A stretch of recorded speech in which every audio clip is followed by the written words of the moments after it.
تو بالآخر ایک دن کسی نے اس کو گرفتار کر لیا، بادشاہ ہونے کے باوجود دشمنوں کے قابو میں آ گیا۔ کس طرح؟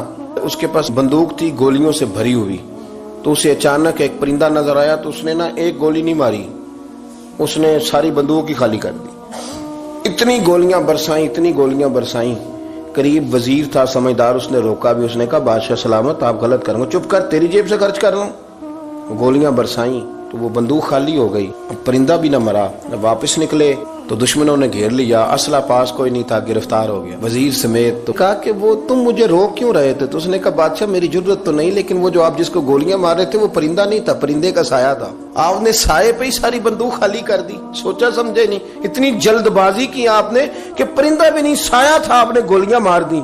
اور حال یہ ہے کہ اب ہم گرفتار ہو گئے، تھوڑا اگر وقت گزارتے، توقف کرتے، تھوڑا ٹھہرتے، بڑی ساری چیزیں ٹھیک ہو جاتی۔ میرے رسول کریم صلی اللہ علیہ وسلم کی آپ کبھی چیزیں کھول کے دیکھیں، وہ عثمان بن طلحہ نے فتح مکہ کے موقع پہ کہا تھا میں آپ کو چابی نہیں دوں گا، تو حضور نے فرمایا تو نہ دے، ایک وقت آئے گا میں تجھ سے لے لوں گا۔ 10 سال گزر گئے، اللہ کے نبی تھے نا، سویرے بھی سارا کو ٹھیک ہو سکتا تھا، پر 10 سال بیت گئے، 10 سال کے بعد جب مکہ فتح ہوا تو پھر رسول کریم نے فرمایا پھر چابیوں کے بارے میں کیا خیال ہے؟ تو وقت تو دینا، آپ کو تو جلدی بڑی ہے، ہمارے نوجوانوں کو بڑی جلدی ہے۔ بچہ لے کے آتے ہیں، لوگ کہتے ہیں پیر صاحب اس کو درس نظامی پڑھانا ہے، اچھا جی ٹھیک ہے پڑھائیں، سال کتنے لگیں گے؟ 8، کہتے پورے 8؟ ہاں جی پورے 8 سال۔ تو میں کہتا ہوں 8 سال میں بھی یہ عالم نہیں بنے گا، میں صحیح کہہ رہا ہوں۔ درس نظامی جب بچہ پڑھ لیتا ہے تو اسے علم پڑھنے کا طریقہ آتا ہے، پھر ساری زندگی مطالعہ کرنا ہے، پھر ساری زندگی ریسرچ کرنی ہے، پھر کتابیں پڑھنی ہے، پھر محقق بننا ہے، ورنہ آپ کی تعلیم مکمل ہوگی لیکن آپ کے لفظوں میں کچھ بھی نہیں ہوگا۔ اس کے لیے آپ کو پڑھنا ہے، ساری زندگی سیکھنا ہے۔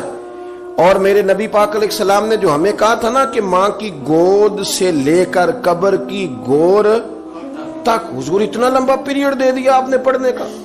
ہمارے ہاں تو جو بندہ 6 مسئلے کل سن لیتا مفتی اعظم ہو جاتا ہے، اگر 2-4 اردو کی کتابیں بھی وہ سیدھی پڑھ گیا تو پھر وہ کہتا ہے مولویاں نو کی پتا ہوئے، تو میں نو پتا ہے سارا، سیدھی پڑھنے لگ گیا نا، ذرا صحیح لائن پوری پڑھ لیتا ہے تو اب کہتا ہے مولویاں نو چھوڑیں آپ، یہ جلد بازی ہے، اس سے آپ کی طبیعت تکلیف، زندگی میں ٹھہراؤ پیدا کریں، تھوڑا روکیں۔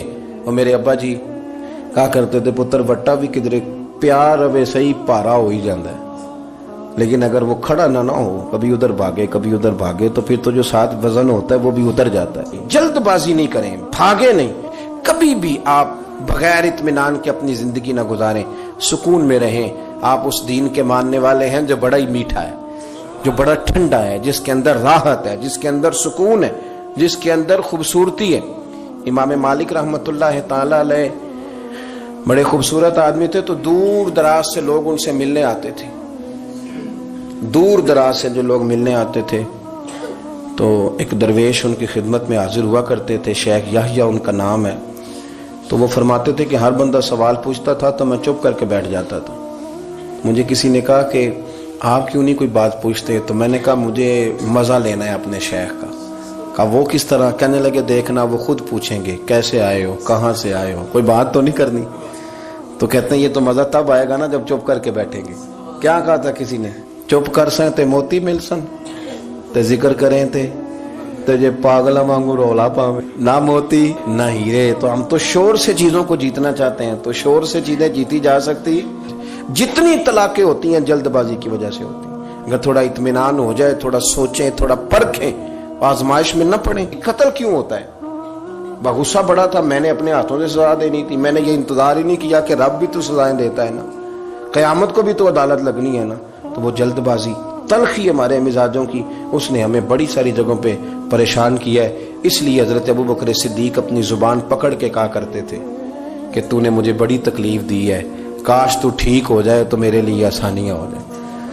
تو جلدی کرتی ہے بات کرنے میں، تو اذیت دیتی ہے تو میں بھی اذیت میں آ جاتا ہوں۔ ورتل القرآن ترتیلا، یارو ذرا ٹھہرو، ذرا رکو، ذرا سجدہ کرو تو ذرا خوش ہو کے کرو، درود شریف پڑھو تو پھر کیا ضرورت ہے تیزی سے صلی اللہ تعالی علیہ وسلم کہہ کے گزرنے کی، ذرا سکون سے پڑھو، سوچ کے پڑھو کہ کس کی بارگاہ میں سلام عرض کر رہے ہو، ذرا رک کے پڑھو، جب ذکر کرو تو ذرا اس کا ذائقہ لو، جب بات سنو تو اس کا لطف لو۔